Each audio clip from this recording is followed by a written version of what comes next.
Pacienti është pritur në spitalin e Korçës, është stabilizuar aty, është aktualisht intubuar, siç e patë erdhi me helikopter. Është bërë punë shumë e mirë nga kolegët e Korçës, ndërkohë që tani u fut menjëherë në brenda ambienteve të bllokut operator dhe po vlerësohet nga ekipi multidisiplinor me reanimator, kirurg oromaksilofacial, otojatër dhe kirurg përgjithshëm. Do dim t'ju themi më shumë për ecurinë në vijim, për momentin mund të themi vetëm që po bëhet maksimumi për të marrë rezultatin maksimal për shëndetin e pacientit. Çfarë lëndime ka dhe ku i ka?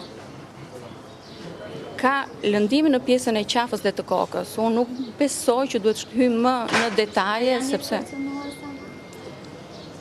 gjithmonë një traumë e këtyre përmasave është jetë kërcënuese. Se si do jetë ecuria, do duhet na thot ekipi mjekësor që po bën vlerësimin. Është herët akoma për të thënë.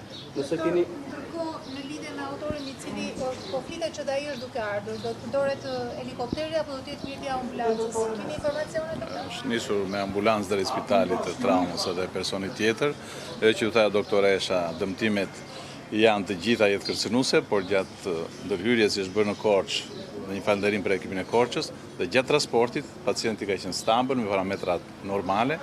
Në këtë moment nuk flet për rrezik jete, por që është në dinamik vlerësimi. Flasim për efektivin e policisë në këtë rast? Po, për efektivin e policisë, që erdhi me helikopter, i shoqëruar dhe nga reanimatori dhe nga ekipi QKM-s.